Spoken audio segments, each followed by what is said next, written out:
The air is hot, the soft warmth of a summer afternoon, but a dry, searing heat that presses against your skin. It smells of dust, of sweat, of metal, and smoke. You hear distant footsteps echoing off stone corridors. Slow and uneven the shuffle of men whose ankles are bound in iron.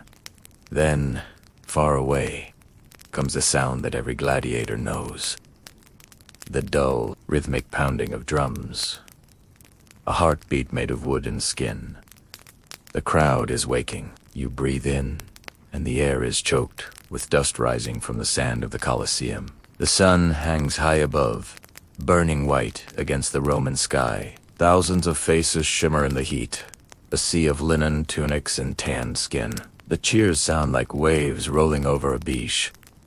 Endless, rising, breaking, falling again. You're standing beneath that sound, beneath the very heart of Rome. Your hand brushes against a rough wooden gate, its surface scarred with centuries of splintered hope. Behind it waits the arena. Would you survive what's about to happen? Would you have the strength to fight, or the will to kill? Would you look into the eyes of another man and see him not as an enemy, but as your mirror, and still drive the blade forward when the crowd screams for blood? We remember gladiators as bronzed champions in sculpted armor. But the truth is quieter, darker. Most were slaves, bought, beaten, and trained to die for someone else's entertainment. Their victories belonged to the crowd. Their pain belonged to Rome. The drums grow louder. A voice calls out a sharp command in Latin. Chains rattle. The air tastes like metal old and rusted. And then the roar of the crowd surges, so massive it seems to shake the very stones beneath your feet. You are not a person anymore. You are part of a ritual. The Romans called it asterisk. Munera asterisk. The games. The offerings. Blood was the price of spectacle. And you are the offering. The gate creaks. A gust of hot wind rushes through. A horn blows long and hollow. And in that moment, you realize it isn't the crowd you fear. It isn't even death. It's the silence that comes before the gate opens. The gate begins to rise. Sunlight hits your face, white and merciless. The roar explodes. You step forward, your shadow spilling across the sand, small and fleeting. You are inside the Colosseum now, and Rome is watching. At the far end of the arena, another gate opens. A figure steps out, your opponent. He looks almost like you. Same scars, same chains, same fear. The horn sounds again. The game begins. Bravery in the Colosseum wasn't about courage. It was about obedience. About knowing when to fall, how to bleed, and how to make the crowd believe your death was worth their afternoon. You look to the Emperor. He doesn't look back. To him, you are not a manu, or a story. A brief flicker of entertainment. The gate behind you slams shut. The sound echoes like a closing tomb. And just before the first strike, just before the blades flash, a thought crosses your mind. So this is how it begins. The drums start again. Slow. Heavy. Inevitable. Every roar, every drop of blood was not born here, in the arena. It all began long before. The gates are opening. Let's begin where every gladiator's story truly starts, not in the arena, but in chains. If you want to uncover the real story, subscribe and hit that notification bell. Let's dig into the past together. Close your eyes. Let the modern world fade away. Forget the noise, the lights, the rush. Before you now is a different world. Quieter, simpler. A world before Rome took everything. You are standing in a field of tall grass. The sky is a soft blue dome stretched over hills brushed with gold. There's a light wind, carrying the scent of pine and river water. Your world has always been this. The low sound of animals grazing. The chatter of your village in the distance. The earth feels warm beneath your feet. The future is just another sunset waiting to come. You don't know that Rome is coming. You don't know that this will be the last peaceful morning you will ever see. It happens like thunder, fast and merciless. First, the sound of hooves. Foreign voices, the rattle of armor, then smoke. Dark columns rising behind the hills. The air thickens, heavy with dust and the scent of burning wood. You turn toward the noise, toward the wind carrying screams instead of song. Soldiers pour into the fields like a tide of iron, their Roman helmets glinting in the sun. They move with terrifying precision, their faces calm, efficient, empty. The world you knew becomes chaos. You run. A hand grabs your arm. Rough, unrelenting. You're thrown to the ground. Iron circles your wrists. Chains. You struggle. It makes no difference. Your freedom is gone.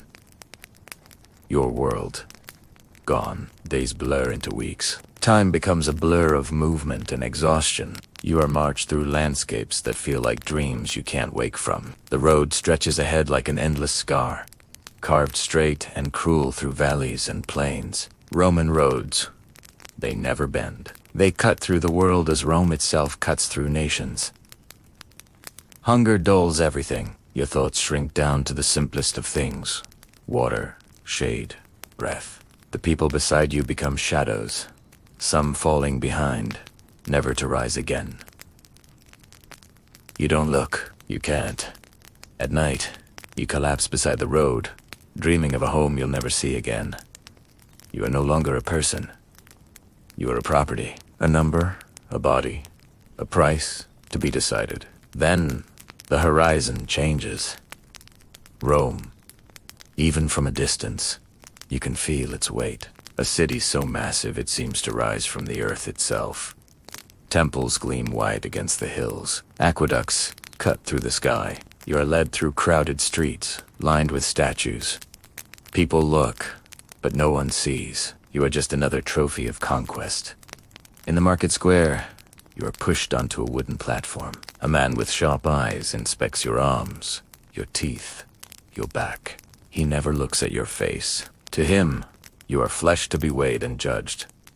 Coins change hands, and just like that, you belong to someone else. The man who bought you wears the mark of the lanista, a trainer of gladiators. You don't know the word yet, but you see its meaning in the scars on the men who follow him. Your fate is sealed. You will fight. The road leads to the ludus, the gladiator school. High stone walls rise like cliffs. From behind them, you hear the clang of iron, the grunt of men, the bark of orders. The gate opens. The world inside is small and hard. The air hums with heat and effort. Rows of men swing wooden swords, their bodies strong, but their eyes hollow. They look at you, not with pity, but with recognition. You are taken to a small cell. A bowl of water, a piece of bread, a mat of straw. It's a waiting place between who you were and what you will become. As night falls, you hear laughter, then the sharp crack of a whip. You close your eyes, but sleep doesn't come. Only the echo of chains against stone. Tomorrow, they will begin to teach you how to kill, how to survive. You think this is the worst day of your life, but you haven't met your trainer yet. The first sound is the horn. It rises before the sun, low, hollow, unhurried, a sound not meant to startle, but to remind. You wake before you are ready. The straw beneath you scratches your skin. The air is cold, damp with the night's breath. You can see your own breath, a pale mist in the darkness. Then, the footsteps begin. Leather soles, iron clasps, dozens, then hundreds. The entire ludus stirs at once, like a single living creature roused from an easy sleep. You rise slowly, your joints stiff, your body bruised from the road. Outside, the sky is gray. Not yet morning, not yet night. Torches flicker along the corridors, throwing slow-dancing shadows on stone walls. The smell of oil, sweat, and wet earth fills your lungs. Somewhere a gate creaks open. The horn sounds again. This is how every day will begin, not with warmth or comfort, but with obedience. You follow the others into the yard. A wide square of packed, dirt and broken stones. There are no words, only breathing. Only the scrape of sandals on the ground. And then he appears. He walks like someone who has seen too much. His back is straight. His voice carries like the ring of iron. They call him Doctor the Trainer, the keeper of men who fight for Rome's pleasure. His eyes move over you, not with cruelty, but with the practiced calm of someone who measures the living and already knows who will die first. He does not smile. He does not frown. He simply begins. Run. The word is quiet, but it cuts through the air like a blade. And so you run. Everyone runs. Around the yard, across the dust, through the ache of bodies not yet fed, not yet strong. The doctor watches. His silence is heavier than any shout. Hours pass. Wooden swords slam into posts again and again until your hands split and bleed. When you falter, the lash finds your back not in anger, but in rhythm, as if pain itself is a kind of music. You begin to understand. This is not punishment, it is rebirth. The doctor teaches through repetition, not mercy. Every movement has a purpose. Every wound is a lesson. You strike not to kill, but to survive long enough to be killed later. Beautifully, efficiently, for the roar of Rome. In Teludus, you do not have friends, you have witnesses. There is the barbarian, silent and towering, the thief, quick and always grinning, and the soldier, once a legionary, now disgraced. Together, you form a strange fellowship, not of choice, but of need. A nod before training, a shared ration of water, a moment of understanding that no one else in Rome will ever see you as more than a spectacle. Here, among the condemned, there is a fragile kind of belonging. It does not heal you, but it keeps you alive. Weeks blur into months. The horn, the drills, the sweat, they become your entire world. Your body changes musculastiken. You learn to fall without breaking, to strike without hesitation. The boy who was captured is gone. In his place is someone forged from the ashes of who you were. One evening, the doctor comes to the yard. He walks among you, Selen Aseber, until he stops in front of you. He studies your posture, your stance, your eyes. 10, he speaks, barely above a whisper. Tomorrow. He doesn't need to explain. Tomorrow is your first real fight. That night, sleep is a distant country. You hear the others breathing, a rhythm like waves against a shore. You think of home, but the memory no longer hurts. It's just a story from another life. You are stronger now, faster, sharper, but no training prepares you for what comes next. The next morning, the horn does not sound. Instead, the gates open. A strange stillness fills the yard. The doctor steps forward. In his hand is a sword, real and shining, not wood. He places it in the sand before you. Tomorrow, he says again. His voice calm. You fight. The air feels heavy, like the moment before thunder. You can almost hear the roar of thousands already waiting. That night, you do not sleep. Every heartbeat is a drum. You think of everything that brought you here, from freedom to chains to this moment. You realize you are no longer who you were. You are a weapon! Saped be pain. And as dawn creeps across the sky, bleeding gold into dust, you understand the truth at last. You've survived the training. But survival was never the goal. Because tomorrow, the gates will open, and the world will see what you've become. The world is still. Only the faintest light presses against the edges of your cell pale. Cold, like a hesitant breath. You hear nothing at first.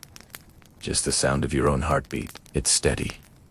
Too steady, because you haven't yet remembered what day it is. Then, somewhere in the distance, iron gates shift. Chains rattle. And the quiet that once felt safe begins to hum low, metallic and alive. Today, the arena waits for you. You rise slowly, your body heavy with the memory of drills, bruises, and sleepless nights. But that's not what weighs you down. It's the knowing, the quiet, unbearable knowing that before the sun reaches its height, you may no longer be breathing. Footsteps echo down the corridor. The air grows thicker, carrying the faint scent of oil and metal. You hear the voice of the Lanistutha Tranardistan. Come, county names. Yours will be called soon. Guards arrive. They don't speak. They open the cell, and for a moment, light cuts through the darkness. You walk down a narrow passage. The deep growl of the crowd above is muffled by stone like a distant sea before a storm. You're led into a room where the others wait in men, silent, heads bowed.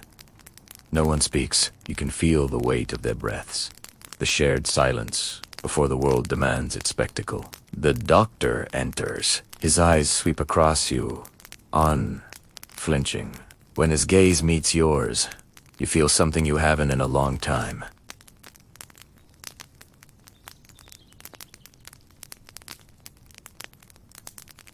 Acknowledgement.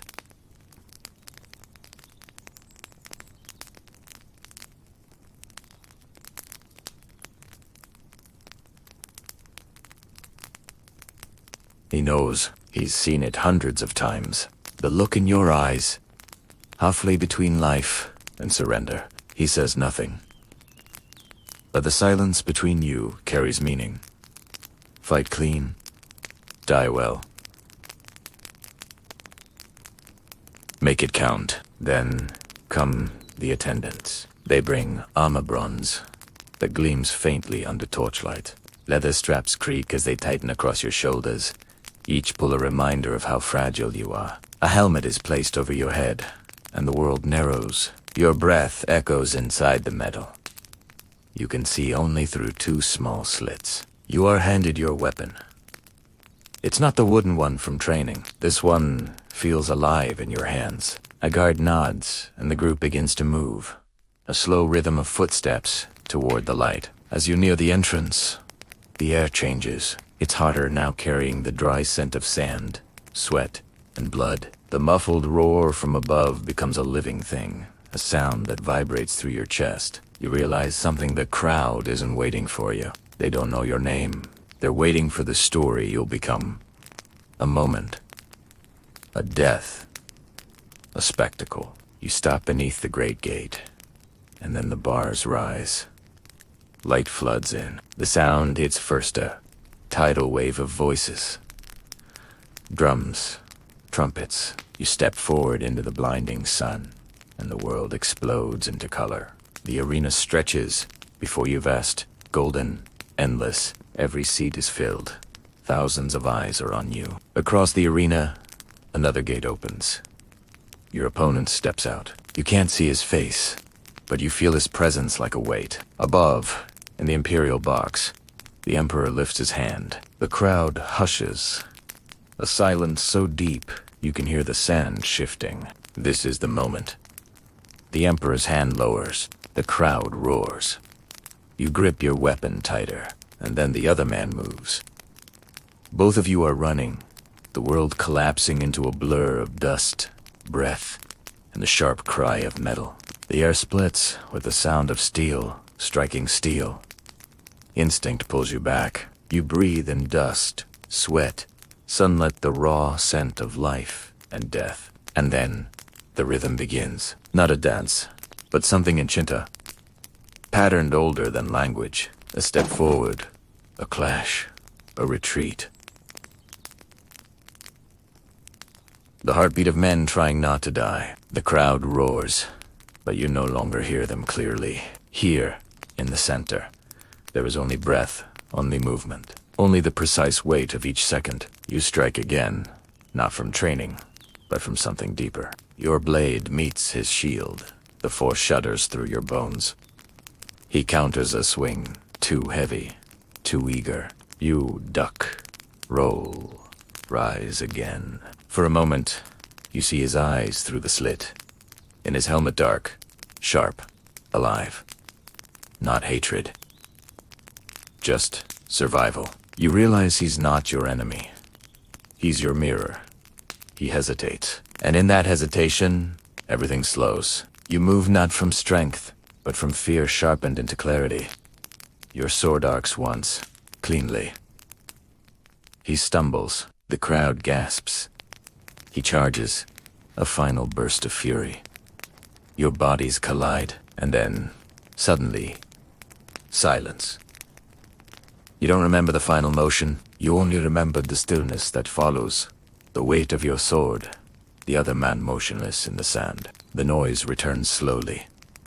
A single shout, then 1,000. You look down at what you've done. You stare up at the sky. And for the first time, you notice how blue it is. The world doesn't care who wins. Only that the spectacle continues. A trumpet sounds. Above, the Emperor rises. He extends his arm. The crowd hushes.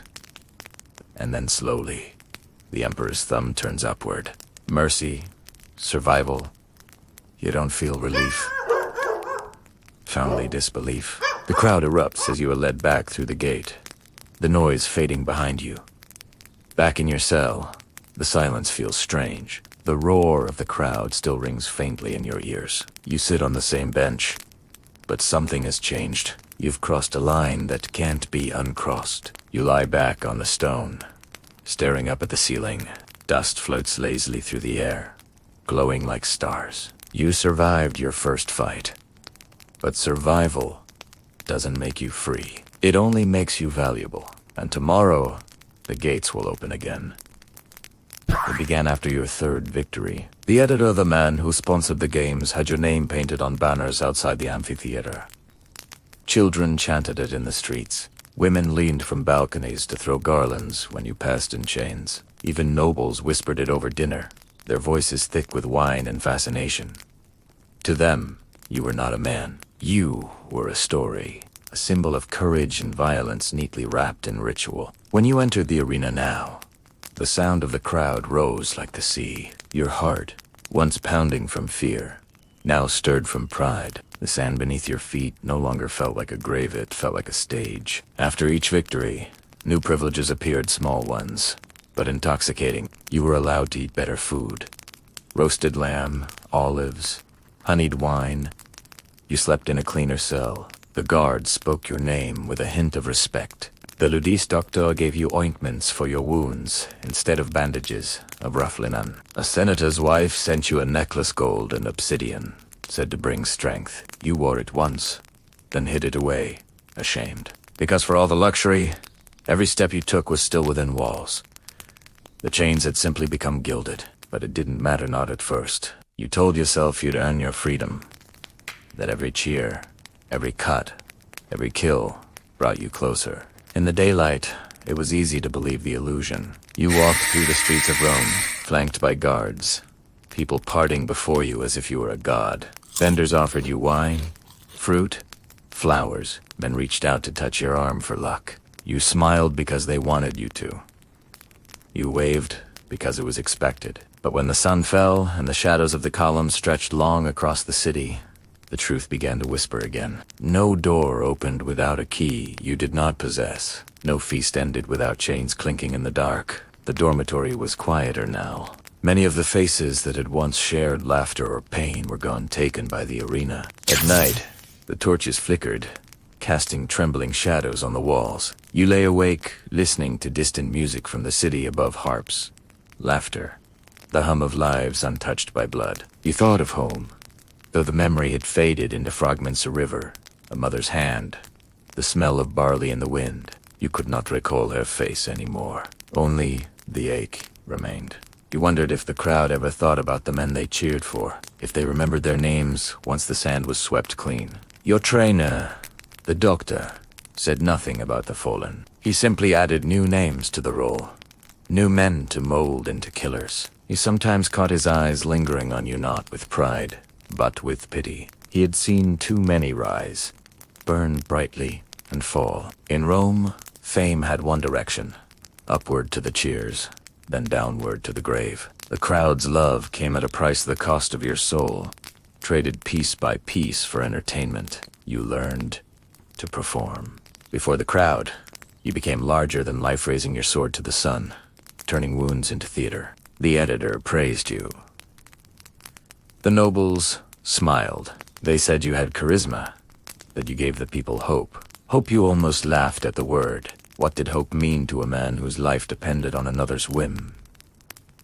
It began as a whisper. A rumor passed between guards that the Emperor himself had watched your last fight, that one more victory, one final grand spectacle could earn you freedom. You clung to it like a drowning man to driftwood. Freedom. The word had lost meaning long ago, yet still it glittered in the mind. You imagined walking through the streets without chains, without guards. You imagined silence real. Silence somewhere beyond Rome's walls. But deep inside, you knew the truth. In Rome, even promises were part of the performance. That night, you dreamt again of the place before all this. A land of wind and sunlight, fields swaying under a vast blue sky. No crowds, no chains, no walls. Then a voice echoed soft, distant, not cruel, but certain. You are not free, you are famous. And you woke to the clang of the morning bell. The crowd would chant your name again today. You would smile again, and Rome would believe its favorite illusion that glory could ever be born from chains. The laurel crown from your last victory feels heavier with each heartbeat. You realize that glory is not a precipice, a leash.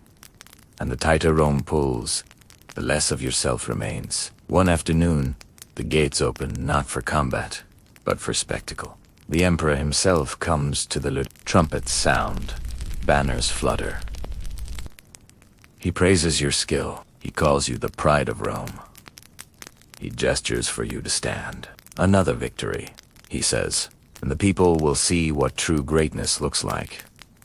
You don't hear the words as a compliment. You hear them as a command. Another victory, another. So the promise of freedom flickers again, a candle struggling in the wind. That night, you look at the stars above the city, the same stars that once shone over your home. You realize then, they are the only thing that has never belonged to Rome. Days pass. Your mind begins to drift. Dreaming of a desert, vast and empty. The sun burns overhead, and every footprint you leave disappears in the wind. You walk for hours. No voices, no walls, no chains, yet still. You cannot find freedom. You wake, drenched in sweat, and realize that the desert was not outside you. It had grown within you, a space where nothing could survive. Word spreads that your final match approaches. A grand spectacle, lions, chariots, a duel before the Emperor himself. They tell you freedom awaits if you survive. You've heard it before, but still, you let yourself believe, just a little. On the morning of your final fight, the city is silent.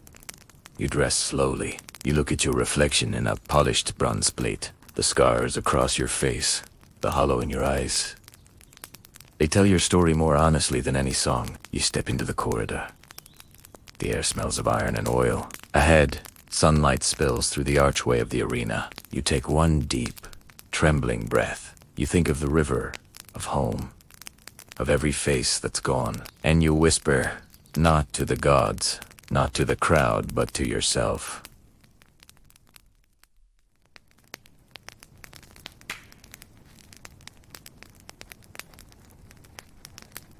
This is not glory. This is survival and wheat. That you walk forward into the light. Your story will be told for centuries, but no one will ever remember the truth of it. That every cheer hides a cry, and every victory is just another chain. You wake before the light. It's not the horns or the changing of the guard that stirs you, it's silence. A silence deeper than sleep. The kind that feels final. You sit on the edge of your cot, the air cold and still. Outside, Rome sleeps, unaware that one of its champions will rise for the last time. Your armor waits for you like an old friend's guard. Dented, loyal, you run your fingers over its edges, tracing the cuts that tell your story better than words ever could. Each mark is a memory. You once polished it for hours, hoping to impress the crowd. Now, you just touch it gently. They told you this morning would decide it all. Freedom. One final fight, one final victory, and the chains fall away.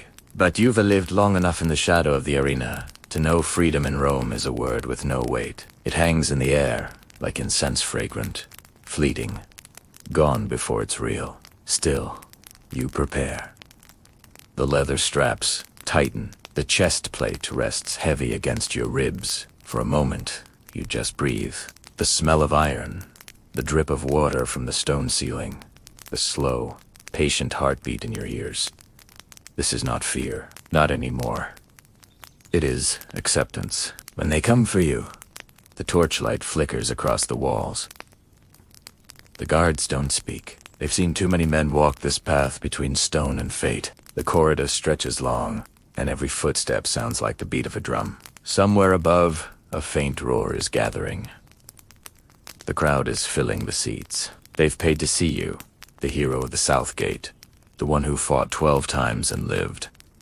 You have become their story, their entertainment, and yet you feel nothing. You pass cages, the faint hiss of beasts within. You pass other gladiators. Some nod in respect. Others turn away. They know what it means to walk this hall for the last time.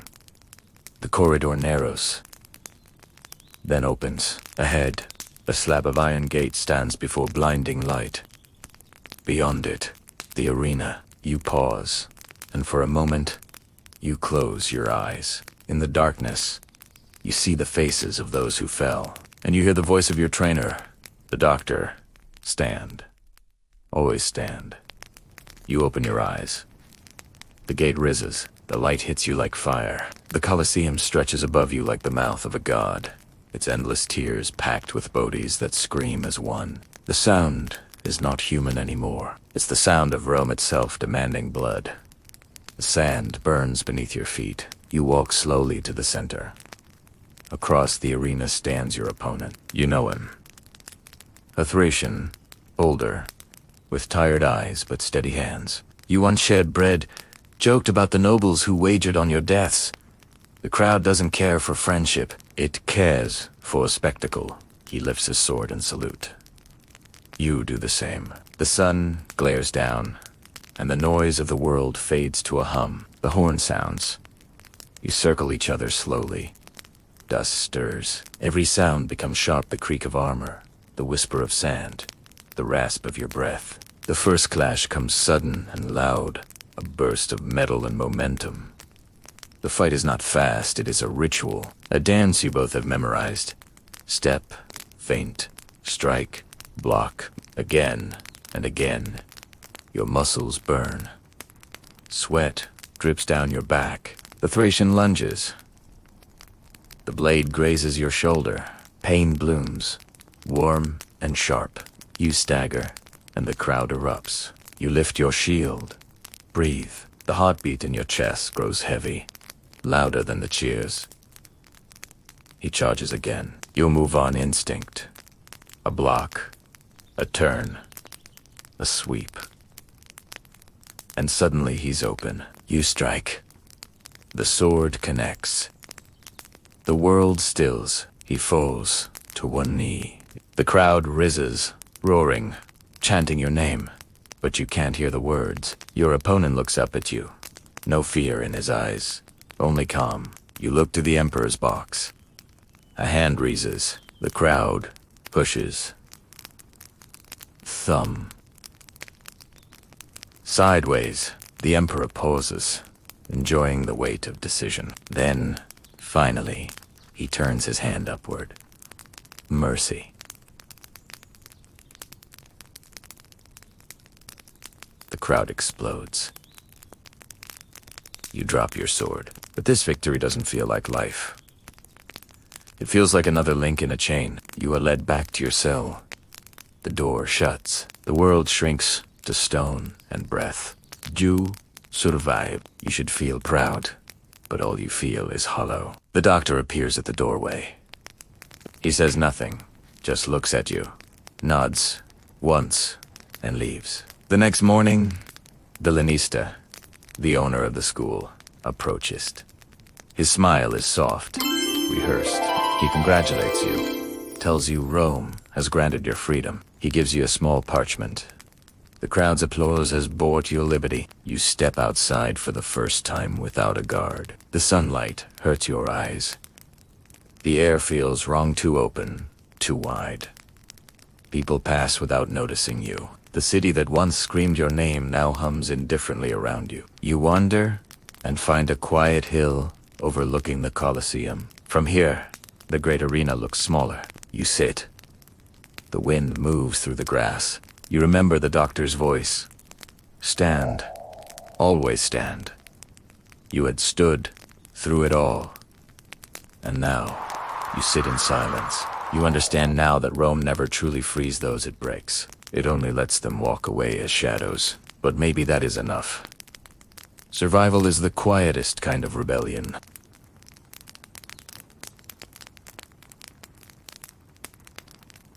It's simply another beginning, a quieter one, where the roar fades and only the truth remains. And far behind you, the Colosseum still stands, waiting. Tomorrow, its gates will open again.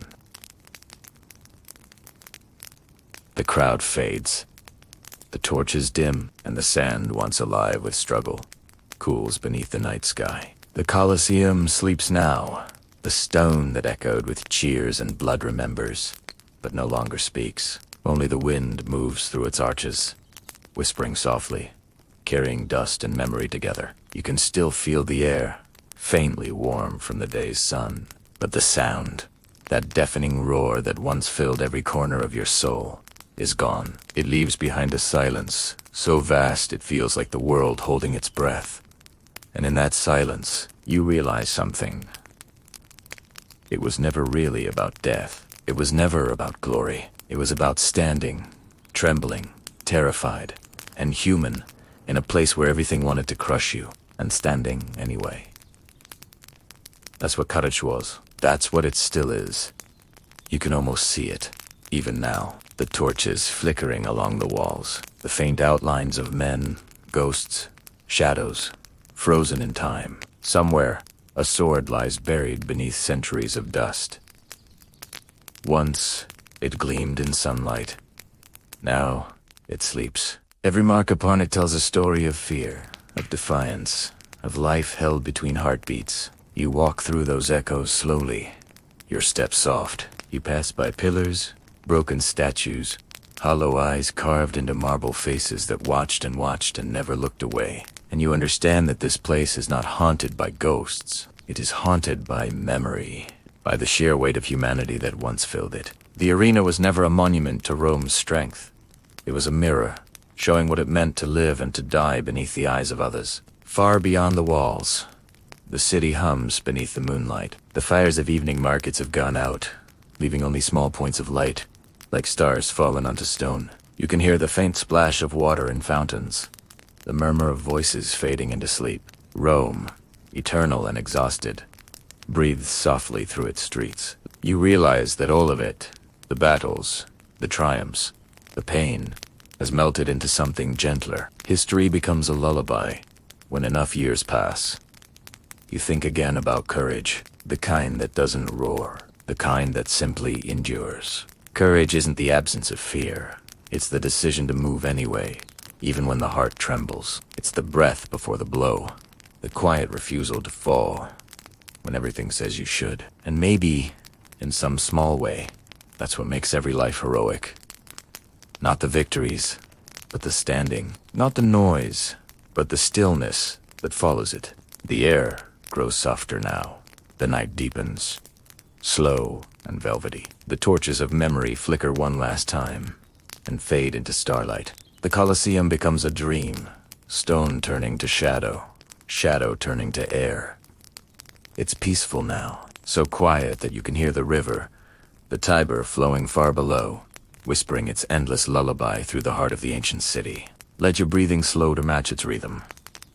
Inhale, exhale. The river has seen everything. And now, so should you rest. The moon hangs high above the ruins, a pale coin resting on black silk. You are no longer in Rome. You are in something softer, a dream made of dust and starlight and the hum of forgotten prayers. The faces of the gladiators return once more. Faint and serene, they do not fight anymore. They rest. So, rest now. The war is over. The gates are closed. The city sleeps beneath the moon, and so should you. You are safe. You are still. You are home, not in chains, not in glory, but in peace. If this journey through ancient Rome helped you find a moment of peace tonight, leave a like, a comment, and subscribe. There are always more stories waiting to be whispered, more ruins to walk through, more dreams carved in stone. Until the next story, sleep well.